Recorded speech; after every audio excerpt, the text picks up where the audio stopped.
Já, velkomin að Rauða borðinu á síðasta vetradag. Vetur búinn, sumarið kemur á morgun.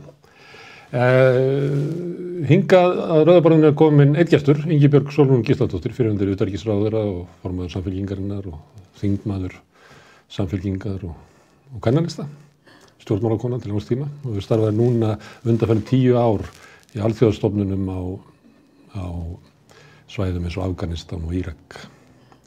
Og ástæðan fyrir að ég bað þig að koma hingað að það eru mikla breytingar í heiminum og við höfum verið að ræða það hérna við Rauða borðið hvað þetta þýðir og hvaða merkingu þetta hefur sem í kjölfarið á innrásinni í Úkraínu, innrás Pútins í Úkraínu og hvaða afleiðingar þetta hefur og hverju þetta breytir.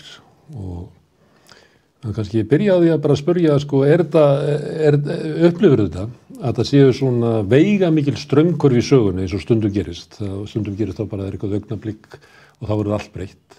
Erum við að ganga í einhvern svoleiðis tíma? Þannig að við erum að ganga inn í einhverja næstu því svo fullkomna óvissu af því að það sem áður var farið. Já, ég held það. Ég held að það verði ekkert eins og það áður var eftir þessa innrás. Hvort að það verði svona algjör merkingarbreyting, það ekki gott að segja. Hvort þetta verði eins og gerðist hérna í kringum 1989-91 þegar Sovétríkin féllu og Berlínarmúrinn og sameining Þýskalands kom í kjölfarið, þá verður einhver algjör merkingarbreyting og það koma nýjar stofnanir til sögunar og það koma þessar hugmyndir að hið frjálslynda lýðræði hafi sigrað og sé orðið að ríkjandi hugmyndafræði sem að allir muni bara núna aðhyllast. Þannig var hugsunin og hugmyndin og það voru náttúrulega rosalega bjartsýnistímar sem kom í kjölfar falls Sovétríkjanna og sameiningar Þýskalands. Endalok sögunar og endalok allra átaka. Já. Að lausnin væri fundin. Lausnin væri fundin og þetta væri bara allt upp á við og það yrði ekkert bakslag. Ég meina Francis Fukuyama sem skrifaði þessa bókina The Last Man and hvað heitir nú? End of History, já, af því að það væri komið þarna skipulag sem að væri bara varanlegt og til allra framtíðar. Svoleiðis var svona andinn og að hann hafi kannski gengið lengra heldur en margir aðrir. En nú ekki bjart. Nei, það ekki bjartsýni. Núna ekki það, nú svona dimmt yfir.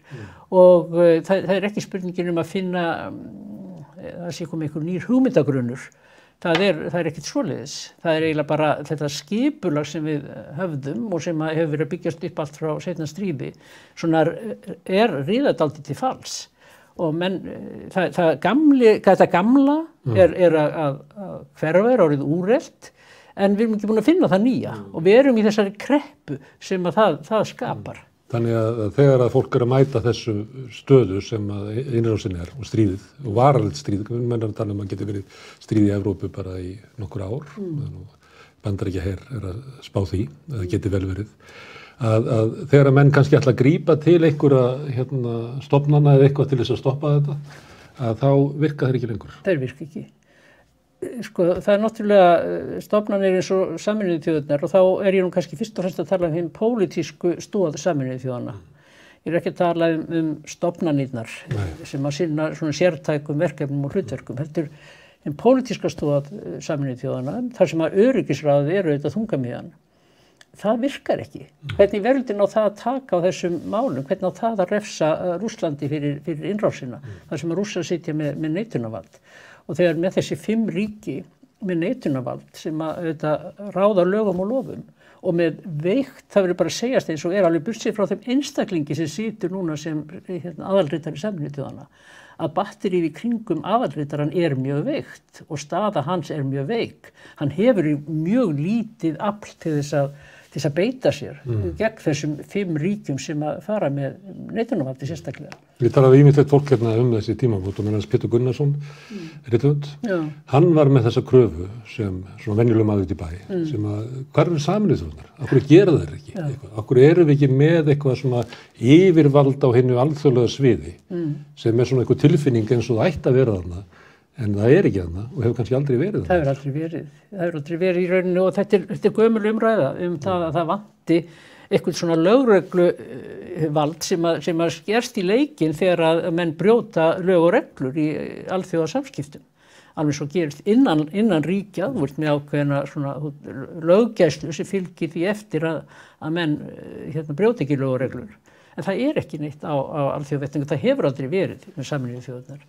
Ekki nema þeir hafa beitt sér auðvitað þá gagnvart einhverjum ríkjum sem eru svona tiltölulega veik, en þessi 5 ríki sem neitunarvaldið, þau fara sínu fram. Já. Þau eru stórveldin og við lifum í heimi sem stórvelda heimur.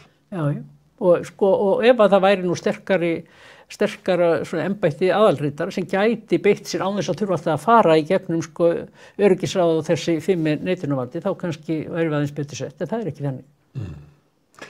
En Bandaríkin og stundum með NATO og Vesturveldunum taka stundum að sér þetta hlutverk að síða heiminn til, grípa inn í. Bandaríkin náttúrulega voru lengi við líta á sig sem lögreglu heimsins. Það svo ennþá? Nei. Þú varst í Afganistan, til dæmis brottuðu Bandaríkjamenn frá Afganistan og það að Pútín komist upp með þetta ráðast inn í Úkraínu þrátt fyrir allar stuðningin, hegða sér raunverulega alveg eins og skepna, en án ekki, þú veist, það ekki, þetta leiðir ekki til stríðs. Áður en hann réðst inn í Úkraínu þá tilkynnti Biden og fleiri að NATO myndi ekki blanda sér í það. Já. Sko, Bandaríkin er náttúrulega trúverðugleiki þeirra sem svona lögregla heimsins kannski ekki mjög mikill. Hafandi farið inn í Afganistan og verið þar svona mismunandi orðspor og eins innrásin í Írak. Og það afleiðingar sem að sú innrás hafði, þannig að svona orðspor þeirra á alþjóðavettvangi eru þetta Líbía. Já, Líbía, og þannig að það ekki merkilegt. Miðausturlandi meira og minna í upplausn. Já, og þannig að þeir geta nú ekki gegnt lögreglu hlutverki í alþjóðasamskiptum. Því þeir hafa auðvitað farið á svig við reglur í því sambandi. Alveg svo með Írak hafa náttúrulega ekkert samþykki í Sameinuðu þjóðunum fyrir því að fara þar inn, en þeir gerðu það samt. En það bara einhvern veginn annar á svæðinu sem getur tekið þetta að sér eða sinnt þessu. Ef við ættum að skoða af hverju staðan eins og hún þá verðum við að fara aftur til svona kalda stríðsins. Hvers konar kerfi var þá í heiminum? Það var tvípóla kerfi, þar sem voru Bandaríkin og Sovétríkin. Einhver leyti bara skiptu með sér heiminum og allt var með kyrrum kjörum í Evrópu. Það var á seinni tíma, kannski frá 75 fram undir 90 var verið að semja takmarkanir á kjarnorkuvopnum. Það virtist vera svona eins og að var eitthvað jafnvægi sem að tryggði frið í Evrópu, þó svo að kannski kaldastríðin væru síðan út allan heim. Þetta svo heimur sem að þú fæðist í, kaldastríð. Já, og það sem svo merkilegt, að ég að taka út þroska, árunum frá 70 kannski, 65, 70 og til 90, það kaldastríðstíminn og mín kynslóð leit svo á að þetta væri bara það skipulag sem væri komið til að vera og þetta væri alveg botnfrosið og þetta myndi ekkert breytast á okkar líftíma. Okkur datt ekki hana í hug, maður bara með einhverja alveg statíska heimsmynd. Svona yrði þetta og svo gerist þetta, þessi þíða þarna í kringum 1990 og allt breytist og það var auðvitað alveg ótrúlega að upplifa þetta og merkilegt að upplifa þetta. En þá hefur virkilega þín kynslóð, fólk sem ólst upp í kaldastríðinu, sem það var kjarnorkuvá, það var alltaf svona hugmyndum að þetta gæti farið úr böndunum, kannski mismikið, það var mikil friðarhreyfingar sem voru kjarnorkuvopnum langt fram eftir 9. áratugnum. Þannig ógnin var alltaf þarna, en samt gerðist eiginlega ekkert í Evrópu, það var náttúrulega í Ungverjalandi og Tékklandi og öðru slíku, en núna erum við hins vegar með stríð í Evrópu og kannski erum við nærði að geta lent í einhverju kjarnorkuvá heldur en var á þeim tíma. Já, kannski höfum við, ég að hugsa mig til þessa tíma, þannig frá 70 til 90, þá var svona, fólk var á varðbergi. Það var vakandi gagnvart stöðu heimsmála og það hafði áhyggjur á stöðu heimsmála. Kaldastríðið var einhvern veginn, það var ákveðin ógn sem fólst í kaldastríðinu og þess vegna var fólk svona vakandi fyrir því. Svo gerist þetta í kringum 90 og það verður þessi breyting og það verður þessi bjartsýni og það búnar til nýjar stofnanir eins og Öryggis- og samvinnustofnun Evrópu sem að vera svona þessi tengiliður á milli þessara ríkja allra. Og það eins og almenningur hafi bara einhvern veginn svona dregið sig út úr myndinni og þetta þessi mál fara bara upp í hendurnar á stofnunum og stjórnmálamönnum og þessar fríðarhreyfingar líður undir lok. Ég fór að leita eftir innrásina og það var bara erfitt. Já, þannig að sko, almenningur ekki á vaktinni eins og hann var og það verður ákveðið andvaraleysi. Og því þetta andvaraleysi sé líka stjórnmálamennir hafi verið andvaralausir og þeir hafi ekki svona, það hafi verið skortur eins og ég hef sagt á pólitískri forystu. Þetta bara lagt upp í hendurnar á einhverjum stofnunum sem ég að sjá þetta og það vantar pólitíska forystu í alþjóðamálum. Ef ég má aðeins staldra við kjarnorkuvopna, Valur Ingimundarson var hérna og þegar hann var að fjalla þetta þá eiginlega vissi hann ekki hvað hafði orðið eiginlega þessa hugmyndum hættuna sem er raunveruleg í dag.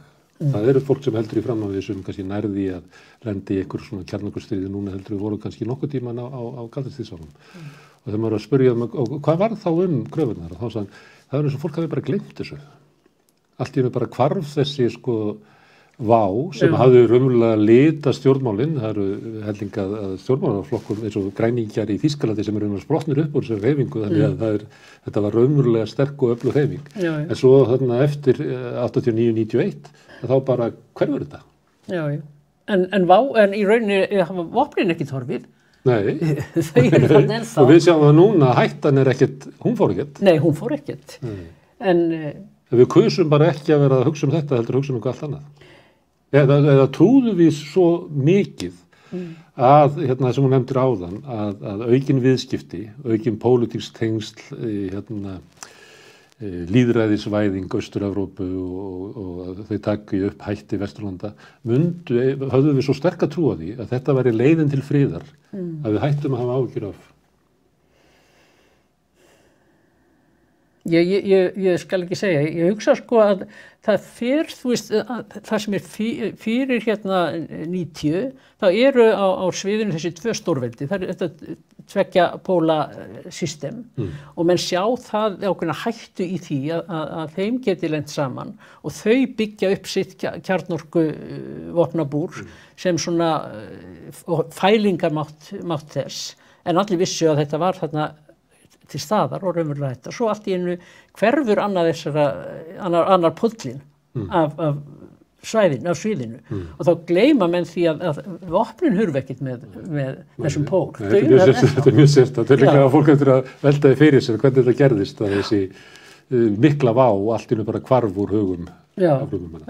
En þú nefndir áðan Sameinuðu þjóðirnar sem eru mengallaðar með þessu neitunarvaldi og kannski hafði fólk einhverja hugmyndum eftirstríðsárunum að það myndi byggjast upp öðruvísi, að þetta gæti þróast út í að verða svona alheimslögregla og gæta friði og öðru slíku. En það sem að þú nefndir ÖSE sem átti eiginlega að tryggja frið og uppbyggingu Evrópu eftir hrun Sovétríkjanna. Hvað var sú stofnun kannski var ekki klárað að búa hana til eins og maður gæti haldið fram með Sameinuðu þjóðirnar? Er einhverju svona innri galli á ÖSE sem að veldur því að það nýtist þess ekki í dag? Já, sko, kannski má segja að það sé ákveðin galli þegar ÖSE stofnanagert. Þetta byrjar sko sem ráðstefnan öryggi og samvinnu í Evrópu, þetta Helsinki-ferlið sem að byrjar þar sem verið að búa til talsamband á milli mismunandi ríkja og Sovétríkjanna, milli Sovétríkjanna og Vesturlanda. Og það verða til hugmyndinum og Helsinki-sáttmálinn 1975 sem að öll þessi ríki undirrita og þau skuldbinda sig og þetta er í 10 liðum skuldbinding, pólitísk skuldbinding það hvernig þau ætla að haga sínum samskiptum. Og allir undirgangast þetta og aðalatriði við þessu ferli virðist vera alltaf að hafa talsambandið, hafa opinn kanal. Og svo gerist það þarna upp úr, þetta frá 75, sko, svo gerist það 1990, eftir fall Sovétríkjanna, að þá þetta stofnana gert í öryggis- og samvinnustofnun Evrópu og það koma þessar 3 meginstoðir í henni, það hinn pólitísk hernaðarlega, það efnahagsumhverfis og það mannréttindi og lýðræði og réttaríkið. Þetta verður svona 3 meginstoðir. Og þá kannski stofnana gerist þetta, þessi, og samtalið eiginlega hverfur svolítið úr þessu. Því betur fyrir mig, hvað gerist þegar að umræðu vettvangur, lýðræðis vettvangur, stofnana gerist? Sko, þá ertu bara komin með sendiherrana í Vín sem að hittast einu sinni í viku á fundum til þess að ræða mál vandamál sem eru á svæðinu. Og í staðis að það sé svona opin og hreinskiptin umræða, þá bara kemur hver með sína heimaskrifuðu ræðu og flytur hana. Og ekki með heimild til þess að breyta út af línu. Nei, fær það ekkert frá, bara höfuðborgin bara segir þér hvað átt að segja. Og það er samræðan og þessi kanall hann hverfur og það sem meira að utanríkisráðherrar þessara ríkja, ég ekki að segja þegar við alla, en það er mjög svona áberandi að þeir ekki svona investera í þessari stofnun. Þeir ekki að taka ábyrgð á henni, þeir ekki að taka þátt í umræðunni, þeir mæta illa á fundi og þeir leggja lítið inn. Þannig að þetta verður bara svona stofnun sem bara til og hefur ákveðið mandat og hefur ákveðið verkefni og svo bara fer hún svona svolítið á sjálfstýringu. Og það vantar þessa pólitísku forystu og pólitísku ábyrgð. En að því erum í ÖSE og þá erum við í Evrópu, að ÖSE stofnanavæðist hefði getað þróast öðruvísi. En það sem að kannski gerist, mest afgerandi í Evrópu, stækkun Evrópusambandsins og stækkun NATO. Þannig að kannski tók það yfir sem trúin á því hvernig við ættum að hafa frið í Evrópu. Var það að við ætlum bara að breiða út Evrópusambandið, hafa viðskipti á milli landana og við ætlum að stækka NATO. Já, Evrópusambandi verður þetta til, það ákveðin friðar hugsjón í Evrópusambandinu. Einhvers staðar hann á djúptinni. Já, ég meina þannig verður það til. Já, og trúin að viðskipti tryggi frið. Já, ekki bara viðskipti, heldur líka þetta pólitíska samstarf. Já. Að það geti tryggt frið og að samtalið geti tryggt frið. Það auðvitað, Evrópusambandið snýst ekki bara viðskipti, það snýst pólitík. En það snýr allt inn á við. Þannig að ég velta fyrir mér að ÖSE átt að tala á milli 2 heima. ÖSE átt að vera samstarf. En Evrópusambandið ekkert að tala á milli 2 heima, það bara talar inn á við. Það bara fjölgar inn í hjá sér og það lausnin. Evrópusambandið bara samtökin sem að sletti nú like-minded ríkja. Ríkja sem að orðin ansi skrautleg hann inni með Ungverjaland. Já, en samt sem áður, það ákveðin grundvallaratriði sem að þau verða að undirgangast. En ÖSE í rauninni ekki þannig. Það eru jú ákveðin grundvallarprinsip sem að ríkin verða að undirgangast, en það vita allir að þeir hafa mjög ólíkar skoðanir á heimsmálunum. Þetta er vettvangur til þess að teygja sig yfir ólíkan heim sem Evrópusambandið ekki og NATO ekki. Nei, og var ekki ætlað að vera það. ÖSE var hins vegar ætlað að vera það, að teygja sig yfir ólíkan heim. Það sem ég að velta fyrir mig hvort ekki stækkun Evrópusambandsins og NATO hafi orðið svo valdandi að ríki í vesturöldana hafi talið að þeir þyrfti ekki á ÖSE að halda.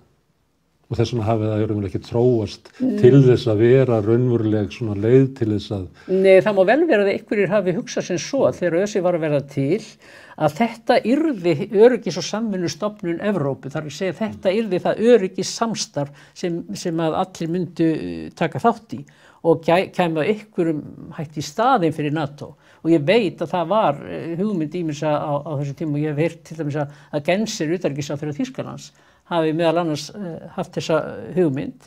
En þegar að Þýskaland síðan sameinað og Þýskaland gerist aðila NATO, undir þeim formerkjum að sameina Þýskaland verið aðila NATO, þá sá draumur í rauninni úti. En ég held ekki að ÖSE í sjálfu sér lífi fyrir það að Evrópusambandið verði til og NATO séu á sínum stað. Það er bara einhvern veginn, menn investera ekki í þessari stofnun. Nei, það sem ég að leggja til að kannski vegna þess að stefnan var á því að stækka bæði Evrópusambandið og NATO, að það hefur verið megin áherslan verið þar. Ég veit ekki. Já, nei, þú ekki að... Þú talar áðan fall Sovét, 89, fram í 91. Og þá tekur við tími þar sem að mikil trú á því að svona, það form Vesturlanda myndi breiðast Evrópu og það myndi tryggja frið. Og til dæmis samskiptin við Rússland að sömuleyti litu þessu. Þau voru hérna til þess að í Reykjavík gestir á NATO-fundi. Þýskaland kaupir af þeim gas og involverað þá inn í þýskt viðskiptalíf. Það mikil tilraun til þess að tengja þá inn í pólitíkina. En núna í innrásinni eða innlimun Krím 2014 og enn frekar núna, að þá eiginlega þessi draumi búinn. Heldur að þetta hefur þetta svona áhrif, það var trúað að svona jákvæð samskipti, viðskipti og pólitísk samskipti myndu leiða til friðar. En svo stöndum við alltaf fram yfir því að svo ekki. Það ekki nóg og kannski mest afgerandi að sjá stefnubreytingun í Þýskalandi þar sem að þau snúast eiginlega bara á punktinum að vilja ekki hafa ekki árásarher, ekki leggja áherslu á það að ætla núna að fara að byggja upp hvað þriðja stærsta her í heimi. Hvað heldur þetta geti haft svona áhrif bara á pólitíkina og hugmyndaheiminn alþjóðavæðingu? Erum við að fá svona löðrung og sjokk að svona hugmyndur það að viðskipti milli þjóða út allan heim myndi einhvern veginn tryggja okkur betri heim, að núna allt í einu kemur í ljós að það engin trygging? Nei, það engin trygging. Það náttúrulega sjálfsagt talsverð uppstokkun sem verður. Við trúðum því líka að globaliseringen og því meiri globalisering, þeim ólíklegra væri það að ríki myndu lendi átökum innbyrðis. En nú sjáum við hætturnar í globaliseringunni og það mjög líklegt að það muni núna ríki auknum mæli fara að huga því hvernig geti verið sjálfbær, sérstaklega huga því varðandi matvælaöryggið og orkuna. Þetta tvennt þetta svona wake up call að þetta sé eitthvað sem verði að huga að þeir geti ekki treyst á aðra í því sambandi, nema þá hugsanlega þetta sem ég sletta að þetta like-minded ríki, að þú getur ekki keypt og átt öryggi þitt, matvælaöryggi og orkuöryggi undir ríkjum sem að hafa einhverja ekki sem gildi og þú einhver afturnu gildi. Þannig að það verður örugglega breyting á þessu. Það líka líklegt að það verði aukin fjárfesting í vopnum. Og ríki munu fara að verja meiru til varnarmála og öryggismála og einhvers það koma þeir peningar. Það minnst vandalega umræðan það. Já, þeir koma, það munu þetta hafa áhrif á það sem að ríki geta sett síðan í heilbrigðismál og félagsmál og menntamál og aðra hluti og þetta getur þróunarhjálp, það nú talað það að þetta sé liti á þetta sem eins konar utanríkisframlög, að það muni verða skert mikið. Já, en það náttúrulega, það mikil hætta í því fólkin. Það mikil hætt í því fólkin. Það líka mikil hætt í því fólkin að skera mikið niður innanlands til félagsmála, heilbrigðismála, menntamála, og setja það í her. Og ég þeirra skoðunar að þessi aukni ójöfnuður sem við sjáum í mörgum ríkjum heims, það sé eitthvað mesta hættan sem við búum við, þar að segja þegar að almenningur treystir ekki lengur á þjónustu ríkisins og getur ekki, þetta öryggisnet orðið, maskvarnir í því orðin svo stórir að fólk dettur í gegn, þá mjög líklegt að alls konar popúlíska öfl fái býrundi báða vængi, því að fólk ekkit að binda trússitt við eitthvað ríkisvald sem ekki getur uppfyllt það sem það á að gera. Þannig að ég held að þarna sé mikil hætt á ferðum, varðandi aukin ójöfnuð innan ríkja. Og ef að svona popúlíska öfl, ef að þau fá býr undir báða vængi, að þá þetta líka aukin hætta á svona þjóðernis rembingi og aukin átakahætta. Nú margt í viðbröðunum við stríðinu sem að raunverulega myndi íta okkur þangað. Það aukin verðbólga og þar með kaupmáttarrýrnun. Það mögulega samdráttur í heimshagkerfinu og þar með samdráttur í Evrópu og bara í okkar heimsluta. Það tilflutningur á fjármagni úr grunnstoðum velferðarkerfisins yfir í hernað.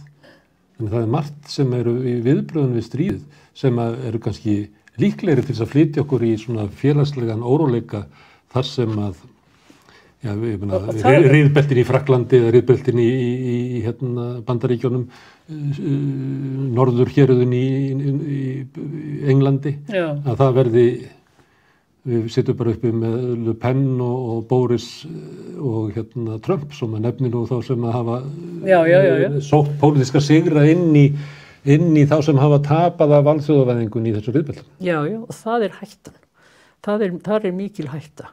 Ef að þetta verður til þess að svona eins og við erum að tala hér að framlög til vopnavæðingar og hernaðar og öryggismála verði aukin á kostnað hinna félagslegu þátta, þá mikil hætta á ferðum, því að ég held að það geti ýtt undir vantrú og vantraust á getu stjórnvalda til þess að tryggja öryggi fólks og veita því þá þjónustu sem það þarf á að halda, og þá leiðin greið fyrir ýmis popúlíska öfl. Ofan á ákveðið svona niðurbrót þessara samfélagslegu þátta sem voru á nýfrjálsíkjárunum. Já, en maður sér það líka í ríkjum þar sem að ríkisvaldið er mjög veikt, eins og við tökum bara Írak, það sem er nú búin að vera undanfarið ár. Við erum alltaf að reyna að koma með einhverjar hugmyndir, vestrænar hugmyndir lýðræði og kosningar og þingræðið og hvernig þeir alltaf virka og traust á ríkisvaldið. En það treystir engin ríkinu þar. Enda ríkið ekki að leggja fólki neitt til. Það eina sem fólk getur treyst á, það svona það sem ég veit ekki hvað það heitir á Íslandi, þetta patronage svona kerfi. Það að segja herinn og löggan. Já, og það ólígarkar og það eru klanið og það er sem sagt og óformlega félagslega kerfi sem þarna bakvið. Ríkið sjálft kannski bara herinn og löggan. Já, það bara herinn og löggan. En síðan það síðan fjölskyldan og stórfjölskyldan og það pólitísku flokkarnir og það eru ólígarkarnir og þeir sjá sitt fólk. Og sjá því fyrir atvinnu og veita því þjónustu þegar í harpa. Þú sem vestrað stjórnmálamaður getur ekki veita slíku landi nein ráð. Þú kallt ekki inn á svona veröld. Nei, þetta er alltaf. Þú ert að fara að lesa Íslendingasögurnar. Akkurat. Við erum náttúrulega að fara mjög aftur í tíman í þessu. En þannig það sem að, þú veist, og ef að ríkisvaldið, og hér náttúrulega, ef að það orðið svo veikt að það getur ekki veikt fólki þetta öryggi á þessa þjónustu, þá bara búið að opna fyrir annars konar samfélag. Já.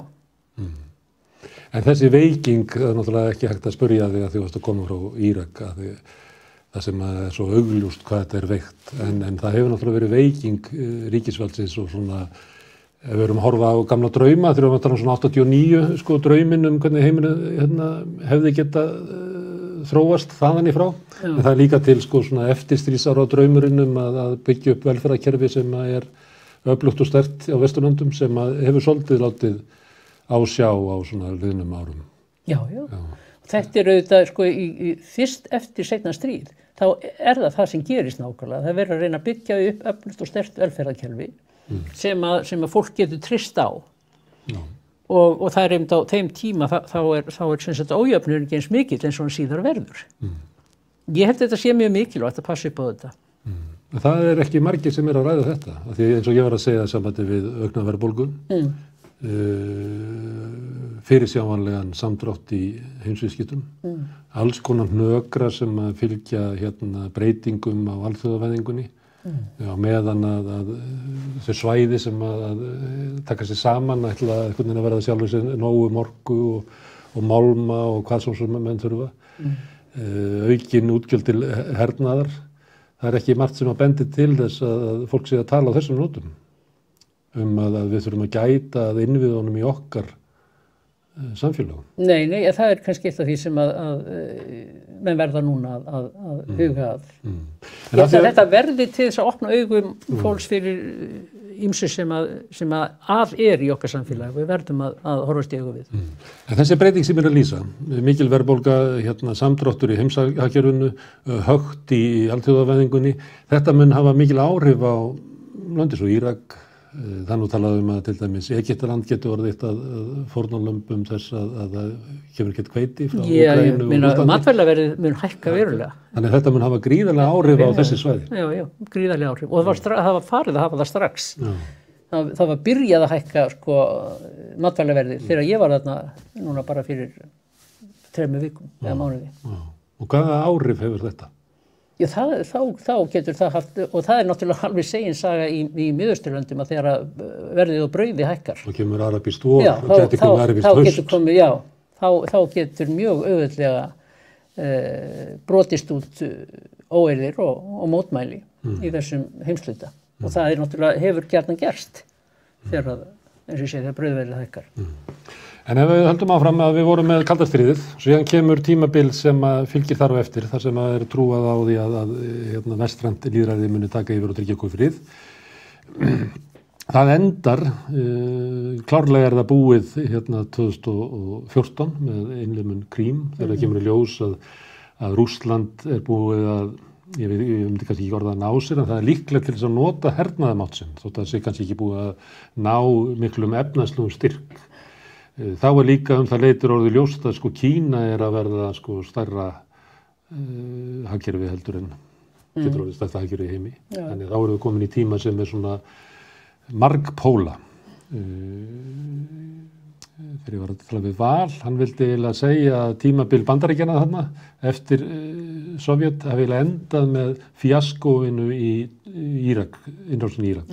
Að það hafi eiginlega mist þessa stöðu að vera alheimslögga og þá hafi verið upphafið af margpóla heimi.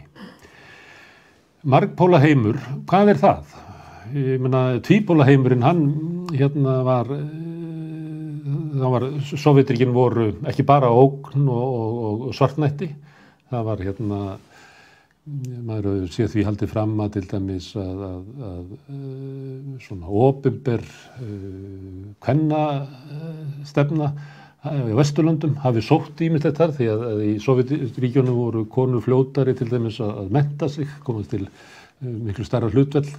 Víða í þriðja heiminu þá gátu lönd kannski spilað inn á það að því verða vinur Bandaríkjamanna og Sovétmanna til skiptis. En hvað margpóla heimur, hvað svona verður það? Verður við að ákveða í hvaða liði ætlum við að vera? Verður við þá bundið í að vera með Bandaríkjamönnum í liði og eigum við að fara að venja okkur að því að Kína séu andstæðingar okkar? Ég veit ekki sko í margpóla veröld, það er ekki endilega þannig að þessi pólar séu alltaf sko í andstöðu hver við annan. Ég meina þeir geta líka að spila saman stundum og stundum getur komið upp andstaða og stundum samstarf. Þannig en ég held að sko við erum náttúrulega í ákveðnu liði. Við erum náttúrulega með Vestur-Evrópu í liði og Bandaríkjunum. Við erum partur af þessu áhrifasvæði þar. Og við erum ekkert að fara út úr því, en það myndi það ekki þjóna hagsmunum okkar. Þannig að ég held að við sko, þetta er ekki spurning um að velja þannig. Þetta er mjög svæðisbundið.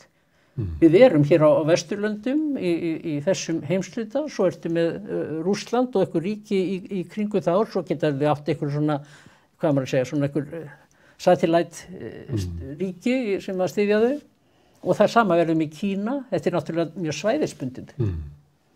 Landfræðilega. Þú manst eftir svona heimsmynd Ólafssonar Grímssonar sem var það að við höfum svona tækifæri með vexti Kína og Indlands að þarna væru, ég man það svona á tímabili var hann að segja hvað væru margir komnir upp í millistétta á þessu tíma, að þarna var eitthvað stórkostlegt tækifæri fyrir okkur. Það geta verið viðskiptatækifæri að selja og kaupa og selja, en það er ekki, sko, þetta er ekki náttúrulegir bandamenn. Sko, fínt ef við eigum samleið, en þetta er ekki, sko, við verðum aldrei í einhverju svona nánu samstarf og bandalagi. Það er bara, við erum bara í allt öðrum heimshluta, við erum með allt aðra menningu, við erum með allt aðra sögu, það er svo margt ólíkt. Þannig að við eigum að vera þá bara í NATO, gangi á Evrópusambandið. Gylfi Sóeka, hagfræðingur, hann var að tala þessar breytingar sem það voru. Hans niðurstaða var svona, ég man ekki eftir að hann hafi verið að tala svona mikið fyrir því að gangi í Evrópusambandið.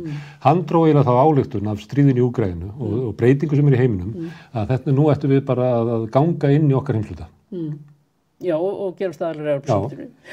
Ég meina, ég þeirra skoðunar. Það er búin að vera lengi. Vera lengi að við eigum heima þar. Sko, hvenær það er gert og hvernig, það er önnur saga. En það er okkar náttúrulegu bandamenn. Og það er svo, sko, þegar við erum að tala um þetta í samhengi við öryggis- og varnarmál og hérna þeir sem eru andsnúnir, við segja, við erum með öryggistrygginguna og við höfum varnarsamstarf við Bandaríkin, við erum með öryggistrygginguna NATO og varnarsamstarf við Bandaríkin. Þetta snýst ekki bara hernaðarlegar hérna varnir. Það snýst líka pólitískar varnir. Það snýst það að eiga sér náttúrulegan bandamann. Ekki bara til þess að... Það verið góðu liði. Já, ekki bara til þess að geta beitt vopnu, þetta til þess að koma í veg fyrir að þurfa að beita vopnu. Bara til að græða, eins og var nú stundum hluti af utanríkisstefnu Íslands var að græða á legu landsins. Já, nei, og þetta er ekki spurningin að hérna beita vopnavaldi, þetta er spurningin að reyna að koma í veg fyrir að vopnavaldi sé beitt. Það er aðaladri og það er kannski þetta stóri ósigur, finnst mér í varðandi innrásina í Úkraínu, það er að vopnavaldi skyldi beitt, því að þegar búið er að beita vopnavaldinu, þá er svo rosalega erfitt að komast út úr því. Hvernig veröldin, það er eitt að fara inn, hvernig veröldin alltaf menn svo að ljúka þessu. Og þarna kemur í ljós, einhvern tímann heyrði það orða þannig, að þarna kemur það svona hart vald, kemur allt inn á sviðið aftur, sem að menn höfðu svona verið að eiginlega reyna að gleyma. Það væri svona soft power, þannig kemur allt inn svona hart vald. Og það breytir heiminum vegna þess að þú getur ekki, því það vinnur, þú getur ekki beitt mjúku valdi á móti því. Nei, og það er eiginlega ósigur okkar allra, sko, að þetta skyldi gerast og hérna, maður hugsaður sko býtu, það er alltaf að tala að með njósnastofnun, hvað vissu það ekki hvað var að fara að gerast, hvar er hérna all diplómasía heimsins og hvar er allar hérna upplýsingaveitur heimsins, af hverju gerist þetta og kemur okkur svona óvörum þegar það gerist. Ég held reyndar að Pútín sé búin að vera undirbúið frá 2014. Hann var kannski ekki búin að ákveða hvenar að færi inn, en hann var sannarlega undirbúið að á einhverjum tímapunkti gæti komið til þess að hann færi inn. Og það var eftir að Janukóvits, hún var ljóst að Úkraínumenn ætluðu ekki að sætta sig við forseta sem að væri sko svona hallur undir Rússland. Þegar hún er ljóst að það er þannig, það er fúlast alvara. Og þá er það auðvitað sem hann tekur Krím og styður hérna uppreisnaröflunni í Donbass og þá byrjar hann að undirbúa Rússland undir það að geta verið meira sjálfur sér nægt ef og þegar kemur til efnahagsþvingana vegna hernaðarlegra aðgerða hans. Þannig ég þetta sé búið að vera í undirbúningi með beint og óbeint frá 2014. Og allavega frá því að hann byggði brúnna og horfði á hana og sá að þetta er ekki góð tenging frá Krím yfir í Rússlands, hann verður að vera eitthvað betri. Já. Því það er þetta að sprengja þessa brú bara með einni sprengju. Já, og þetta er eitthvað sem að sko heimurinn hefði átt að segja á. En hvað gerum við því? Að nú er svona, hérna, ef það er Rússland er þarna með öll þessi kjarnorkuvopn. Hvernig, hérna, er engin önnur leið heldur en að bara vopnaðist á móti þeim? Ef við tókum bara eins og Úkraínu, það var lýst í yfir að Úkraína ætti að ganga í, eða mætti ganga í NATO, en þeir eru ekki ennþá komin þar inn. Hvað hérna hefði orðið ekki komið til innrásar ef að Úkraína var hægt að koma Úkraínu inn í NATO? Af því að nágranninn er með næstæðsta kjarnorkuvopnabúr í heimi. Já, þetta er allt þetta ef og hefði, það er ekki... Nei, spurningin sko, ef þú byrðið við hliðina á þessu fyrirbrigði, áttu að taka tillit til þess, eða áttu að akta eins og hérna, Rússland eigi að hegða sér vel. Já, sko Rússland, það má heldur ekki gleyma því að Rússland undirgengst allar þessar pólitísku skuldbindingar. 1975, Helsinki-sáttmálinn, það er alveg skýrt kveðið á það í Helsinki-sáttmálunum og það eru gömlu Sovétríkin sem undirgangast það. Hvernig þessi ríki eigi að haga sér í sínu samskiptum og þau virði landamærin eins og þau voru dregin upp eftir seinna stríð, þau muni ekki skipta sér af innanríkismálum, þau muni tryggja það að samskipti séu friðsamleg. Það er 1975, svo kemur þetta í kringum 1990, svo kemur Budapest 1994, þar sem að Rússland fær kjarnavopnin og lýsið yfir að virða landamæri Úkraínu. Þannig að þeir eru margbúnir að lýsa þessu yfir pólitískt og auðvitað sko að gera menn ráð fyrir því að þetta halda þeim að þeim skuldbindingu, pólitísku skuldbindingu sem þeir hafa gert. En þá er þetta bara Putin sem skiptir kúrs og segir fyrst þegar þeir steyptu Janukovits þá er búið að gera byltingu í Úkraínu, þetta er ekki sama Úkraína og var þegar við gerðum þessar skuldbindingar. En ég held að sko þessi menn voru að reyna allan tíma að vera að halda þeim að þessum skuldbindingum sem þeir hefur sannarlega. Það gengur ekki. Hvað verður þá gert? Verður þá Rússland einangrað frá Evrópu? Engin viðskipti? Já, eins og staðan er núna, já. Þá held ég að það sé það sem blasir við. Og það er þetta, hvernig veröldinni á þessu að ljúka þarna. Hvernig sko, ég sá það fyrir mér, ég er búin að fara til Úkraínu á hverju einasta ári síðan 2015. Ég kom þar fljótlega eftir Euromaidan uppreisnina og síðan hef ég búin að koma á hverju einasta ári, ég er búin að fylgjast með forsetakostningum, þingkostningum, sveitarstjórnarkostningum og ég var þeirra skoðunar alveg fram á 24. febrúar að það væri bara ekki möguleiki að hann væri að fara að gera allsherjar innrás í Úkraínu vegna þess að ég gæti ekki séð hvað átt að koma út úr því. Afleiðingarnar væri svo hryllilegar? Já, höfðu svo hryllilegar og græðir enginn á þessu? Nei, hvað í veröldinni ætlaðist hann fyrir með því? Og ég get ekki svara því ennþá hvað hann ætlast fyrir og hvernig sko, þetta á að enda. En sko, það er náttúrulega ekki að horfa upp og það ef þetta heldur svona áfram að það sé verið að murka lífi úr fólki bara í næsta okkar Þannig er stríð. Þannig er stríð. Linnulaus. Já, en það sem er auðvitað kannski nýtt í þessu stríði og gerir það svo sérkennilegt er að þetta stríð eins og þau voru háð fyrir miðja síðustu öld. Þar sem að ríki gerðu innrás í önnur ríki til að leggja þau undir sig. Þannig hafa átökin ekki verið sko ekki síðan að síðasta stríð á þessu svæði. Nei. Þetta er alveg nýtt en í raun og veru að fara aftur til gamals tíma. En að því að tala hvernig getur þetta endað, að þá er það er góð spurning. Víða á Vesturlöndum í svona almenn umræðu er eiginlega talað að eini endurinn sé það að sigra Putin. Það sé eina leiðin til þess að enda þetta stríð. Það er bara fullnaða sigur, bara eins og yfir Hitler, að það sé eina leiðin til þess að enda þetta.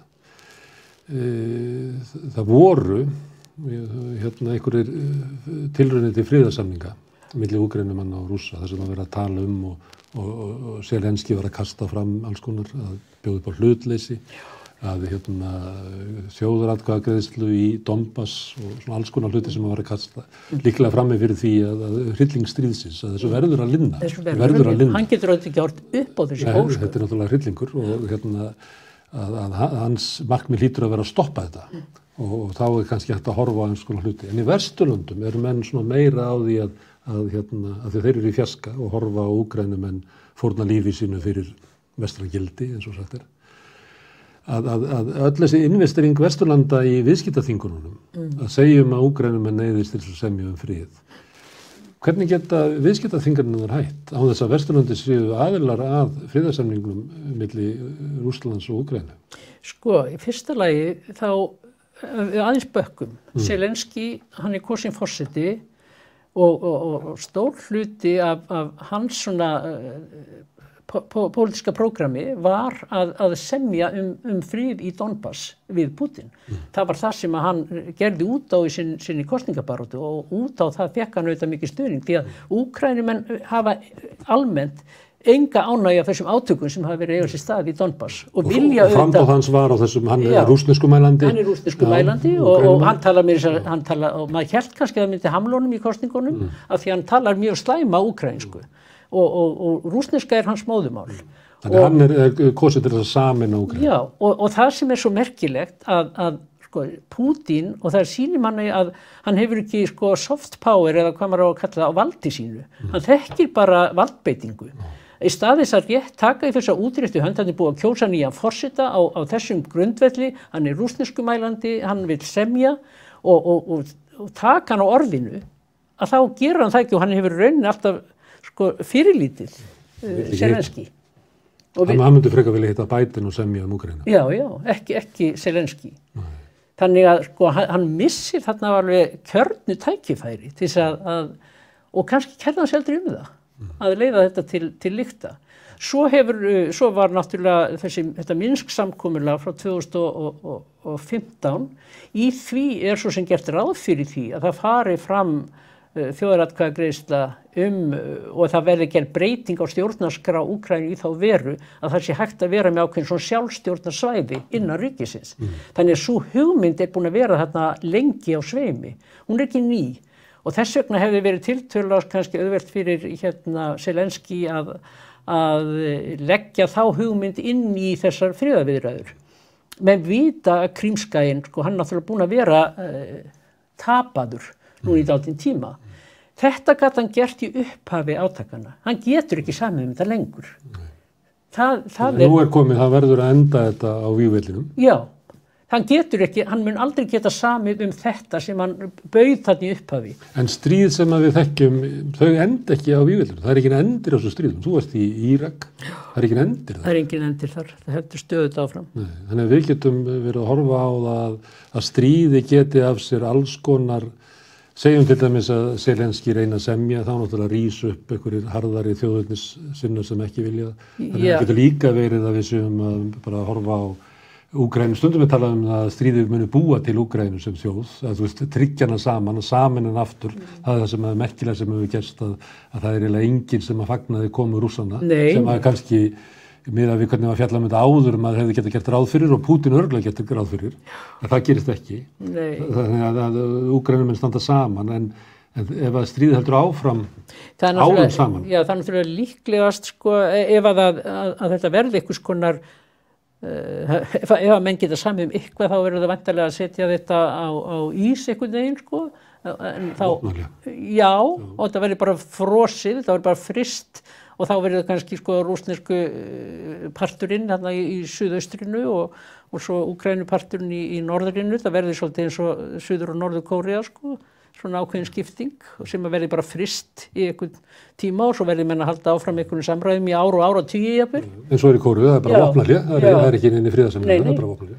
Það gæti byrjað á morgun. Já, en ég meina vondur friður betri heldur en stöðug átök. En að því þú hefur verið farið til Úkraínu, framtíðið að því við rættum eða svona getað eitthvað til hvað getur gert að Rússland eru bara einangrað. Úkraína náttúrulega stóð ekki vel.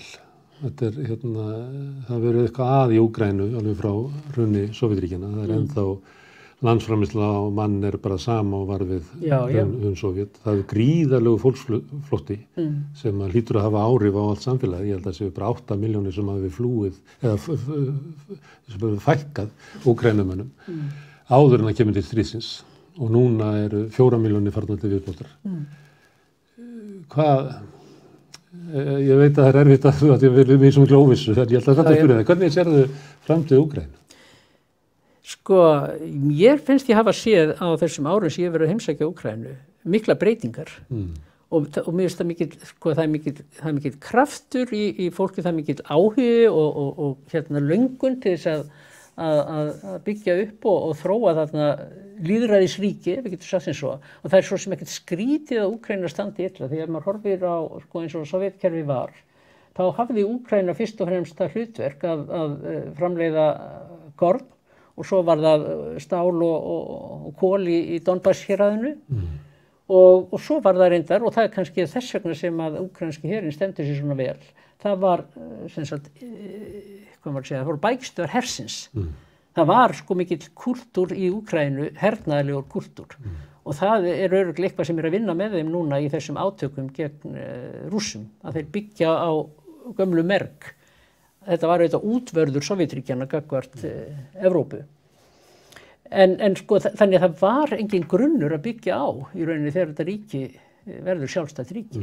Það var bara deild í Sovét. Já, og þannig við tekið mjög langa tíma að byggja það upp. En þeir hafa náttúrulega, þetta er ótrúlegt land og þeir hafa upp á margt að bjóða ef að þeir hafa tíma og frið og fjárfestingar. Og Og það náttúrulega var svo sem spilling var auðvitað mjög mikil í Úkraínu sem að hamlaði fjárfestingu í landinu, erlendri fjárfestingu. En það var sem sagt vilji til þess að takast á við það. Og mér fannst Zelenski, hann kemur líka með það prógram að takast á við spillinguna. Já. Sem að getur verið erfitt í svona löndum sem eru mikið spillt. Það er mjög erfitt. Það er erfitt að eiga við spillingu í Afganistan eða Írak. Já, og þetta verður landlægt. Já. Þetta verður landlægt. Getur Evrópusambandið tekið við Úkraínu? Evrópusambandið þitt? Sko það er náttúrulega alveg ljóst að þegar Úkraína kemur út úr þessum átökum þá þarf alveg gríðarlega mikla innspýtingu í landið og uppbyggingu. Hver á að gera það? Já, það verða Vesturveldin að gera. Það verða þau að gera. Ég veit ekki hvort að Kína geti komið með í þann leiðangur því að eins og ég segi í þessum multipólar eða margpólar veröld þá geta auðvitað ríkistundur staðið saman eitthvað og að þau kannski greini á annað.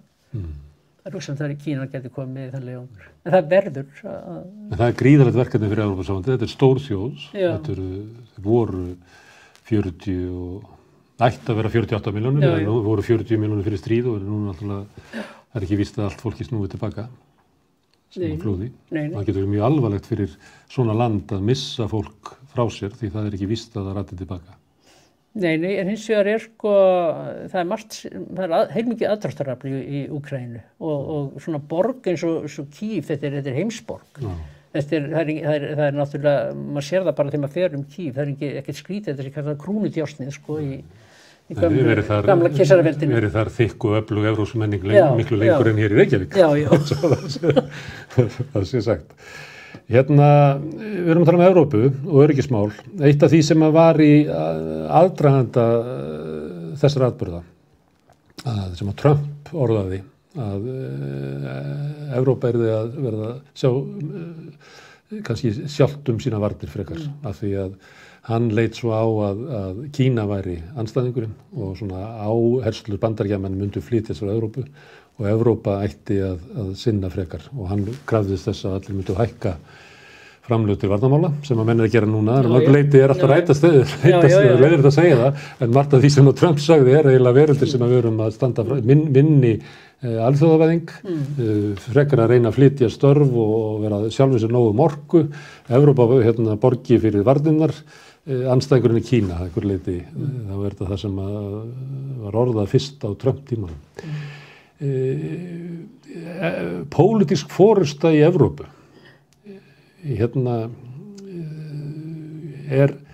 hvernig sérðu það fyrir þér að segjum að vægi Bandaríkjamanna í Evrópu myndi draga saman? Hvernig hangir Evrópa saman? Ég er líka að hugsa sambandi við Austur-Evrópu, segjum að Úkraína komið inn, við erum með Ungverjaland og Pólland sem eru á svona einkennilegri pólitískri leið, stjórnmálin sem eru í Austur-Evrópu eru skrítin, oft þjóðernis drifin, þau stjórnmál sjáum við kannski orðin bara að yfirtaka Ítalíu. Það var mikil áhrif í það. Við erum að horfa á forsetakosningar í Frakklandi þar sem er svona pútinisti í frambóði, ekki líklegur til að vinna en með miklu meira fylgi núna heldur en fyrir 5 árum. Og þannig eftir 5 ár, guðum að vita kannski Le Pen getur unnið þá. Hvað Evrópusambandið þitt, hvernig sér það að hangi saman? Þú ert að tala um svona pólitíska forystu, að þetta sé ekki bara efnahagslegt, þetta pólitískt, en að sömuleyti er rosaleg pólitísk átök út alla Evrópu, inn í ríkjónum, ólíkar áherslur, verið að bakka út úr mannréttindasigrum síðustu aldar, kvenréttindum í Póllandi. Ég var hérna með viðtal við Homma sem að annar var Rússi og hinn var Úkraínumaður. Þeir byrjuðu að flýja Úkraínu því það er ekki hægt að vera hommiðar. Fóru til Rússlands og það er ekki hægt að vera, svo þegar innrásin í Krím kom, annar Rússi og hinn Úkraínumaðurinn, þá bara þjóðinnis rembingurinn í báðu löndum var slíkur að þeir gátt ekki verið saman og rötuð hingað. Þannig að þessi átök í Evrópu, hvað getur hengt Evrópusambandið saman? Ekki getur bara einhvern veginn samkomulag Frakka og Þjóðverja haldið þessu alltaf saman. Nei, það nú samt sem áður vegur nú svolítið þungt í þessu saman. Ef að þeir ná saman og svo náttúrulega þetta breyttist þeir mikið með Brexit og þeir Bretarnir fóru út. Þannig að það hefur það veikara Evrópusamband en kannski þetta þjappi líka ríkjunum betur saman, þessi innrás í Úkraínu og menn átti sig á því að þeir eru með óvinnin á þröskuldinum og þannig að það nú oft dálítið sterkt afl að þjappa mönnum saman að eiga sameiginlegan óvinn sem komin á þröskuldin. Við sjáum það og það mjög líklegt að það gerist, að það þjappi ríkjunum betur saman. Hvað þá?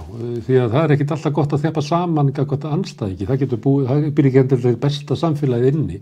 Til þess fyrstu kosningarnar eftir innrásina í Ungverjalandi.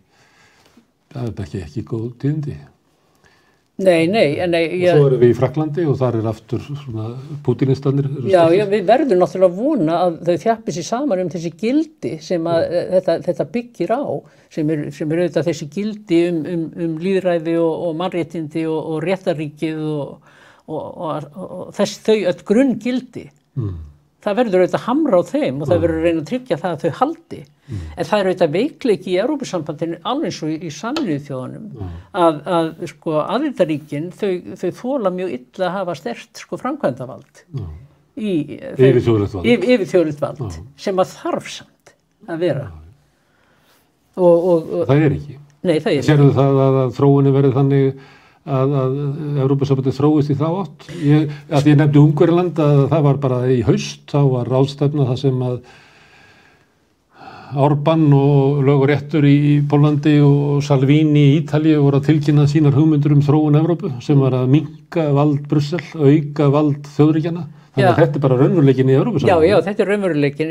Og Brexit náttúrulega hinum einu. Já, ég ekki að tala endilega að framselja valdi beint heldur að tryggja það að það séu öflugir forystumenn. Og þau hafa ekki endilega þessi ríki verið að velja öflugustu forystumennina í að leiða Evrópusambandið í framkvæmdastjórninni. Þau vilja ekki. Þau vilja ekki einhverju sem vilja ekki oföfluga leiðtoga. Það bara einfaldlega þannig. Og þá Frakkar og Þjóðverjar sem vilja kannski afgreiða stefnuna á sínum fundi. Já. Að það sé mesta spennan hver verður framtíð Evrópu, að það þegar kanslari Þýskalands og forseti Frakklands hittast. Eins og staðan núna, þá hafa þeir auðvitað vega þeir þyngst í þessu. Þeir gera það. Að þau eru búin að vera svolítið lengi utan Evrópu og við horfum svolítið á þetta stríð, þú talar það, þetta sé gildi, þetta sé stríð sem gengur á okkur. Annars þar í heiminum þá horfir fólk öðruvísi á þetta stríð. Má ég spyrja þig hvernig fólk upplifði þetta til dæmis þegar þú varst í Írak þegar stríðið brust út, að þá þegar fólk að tala saman þá efast ég að það sé að tala það á sömu forsendum og við gerum. Já, fólk þar segir auðvitað því það þekkir það líka á eigin skinni hvernig það að upplifa innrás og stríðsrekstur. Að það segir auðvitað að það finnur til með Úkrænumönnum og fórnarlömbu stríðsins. Sannarlega það finnur til með þeim. En leið segir það, já, þetta ykkar stríð. Þetta á ykkar vallarhelmingi núna. Þeir hingað til hafið verið að heyja ykkar stríð hér á okkar vallarhelmingi. Nú það hjá ykkur og þið skulle bara finna út úr þessu og ekki ætlast þess að við séum að taka einhverja afstöðu til þessa eða hafa einhverja skoðun á því hvernig þetta verið best leyst. Þetta bara ykkar vandamál. Þannig var, og þetta skiljanleg afstaða. Það svona ákveðin þórðargleði þarna, en það alveg hægt að skilja það.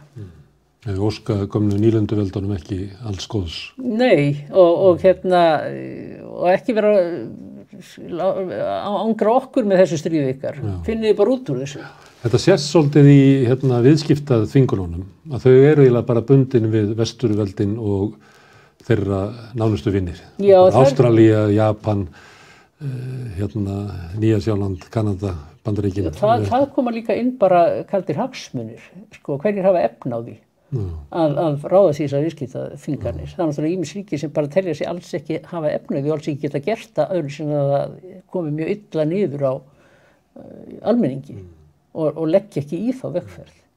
Þannig að það ekki endilega, sko, í því felst ekki endilega pólitísk afstæða og alls ekki stuðningur við Pútín. Nei. Það taki ekki afstöðu, þess að ekki vera hluti að viðskiptaþingunum ekki stuðningur við Pútín. Nei, það það ekki. Ekki nema ekki hjá ákveðnum ríkjum.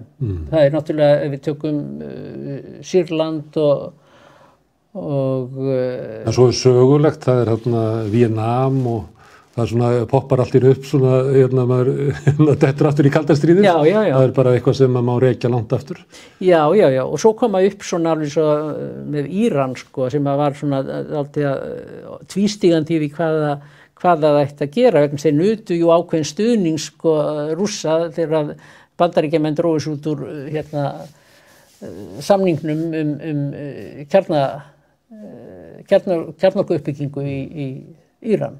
Þá höfðu þeir ákveðin stuðning af Rússunum.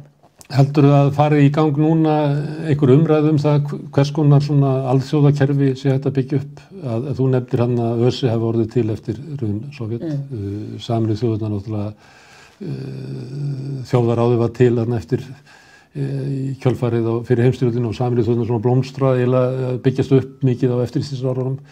Erum við á þeirri stöðu að það þarf að búa til nýjar stofnanir til þess að eiga við nýjan raunveruleika?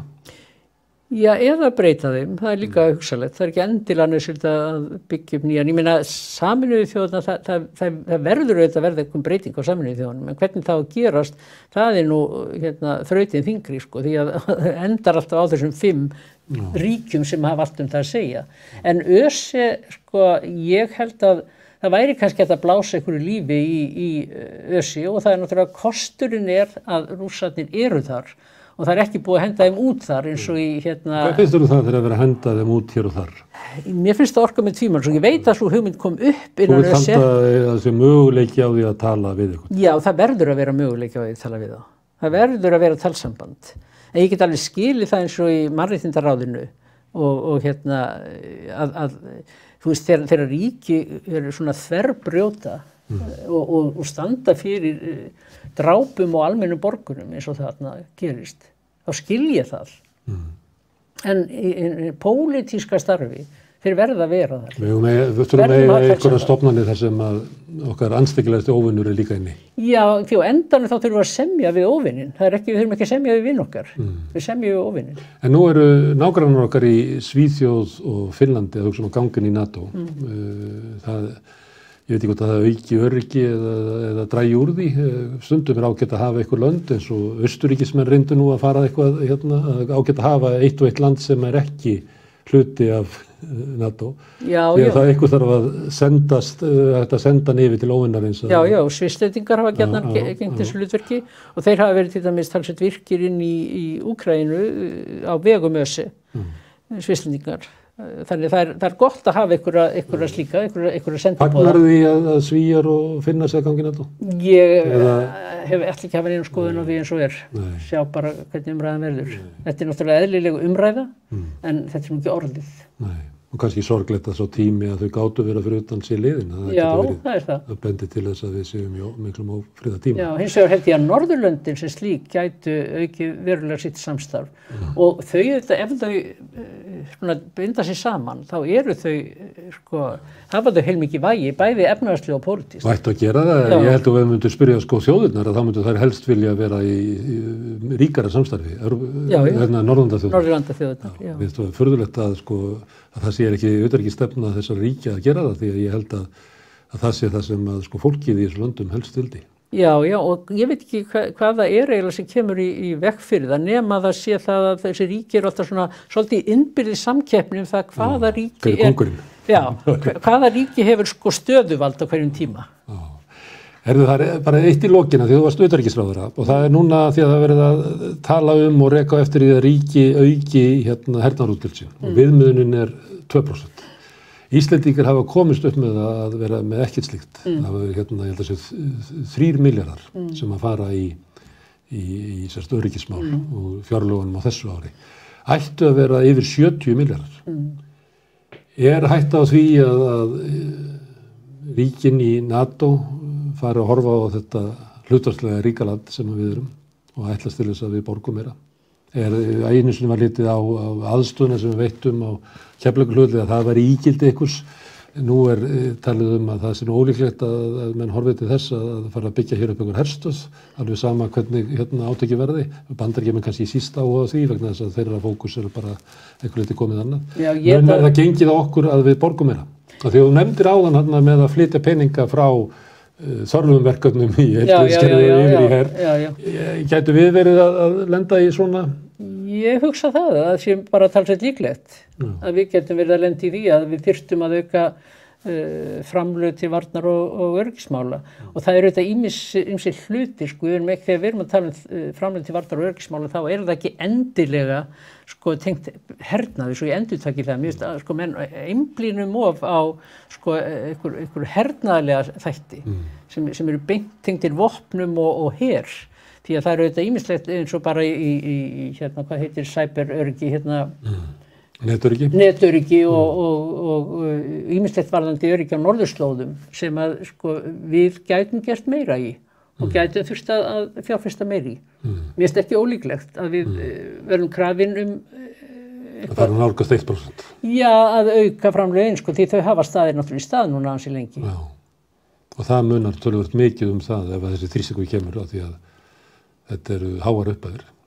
Já, það náttúrulega mjög alvarlegt hjá löndum sem að þó að séu kannski bara auka úr 1% upp í 2%, að þá þetta landsframleiðslu, þannig þetta getur þýtt allt upp í kannski 2,5% af ríkisútgjöldum. Já, þetta munar þetta og það svo að segja, það hætt við að það verið tekið úr einhverju öðru sem ekki síður mikilvægt og kannski mikilvægara til lengri tíma litið.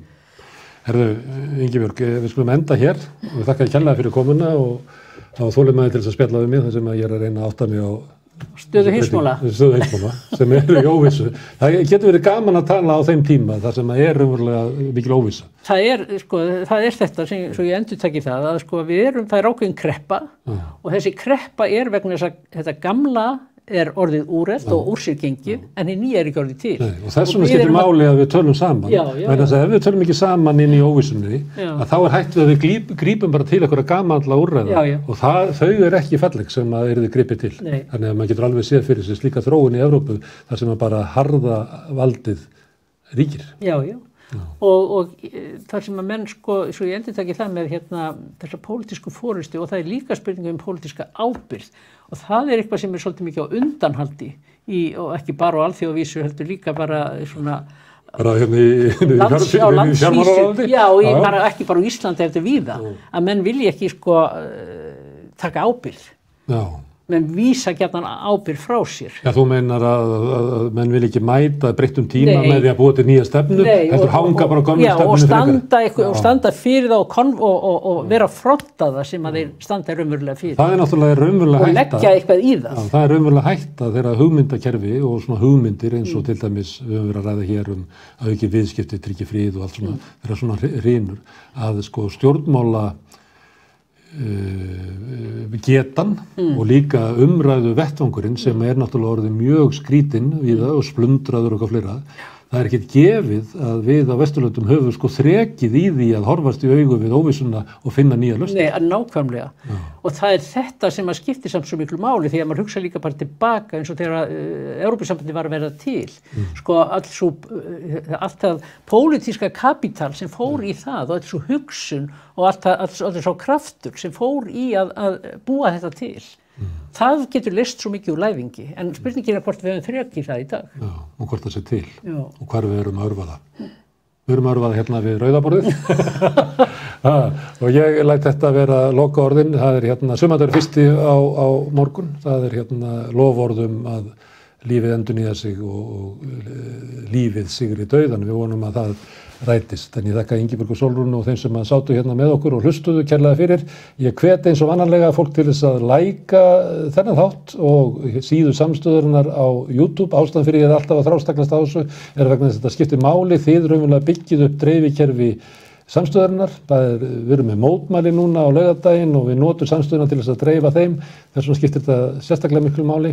Öðru leyti þá hvet ég fólk til þess að fara inn á samstöðun.is, skoða þættina sem að þar eru. Ef þið viljið hjálpa okkur að byggja upp samstöðuna þá getið þið gert það með að ganga í Alþýðufélagið. Það gert þarna sem heitir skráning. En ég þakka ykkur kærlega fyrir veturinn og óska ykkur gleðilegs sumars.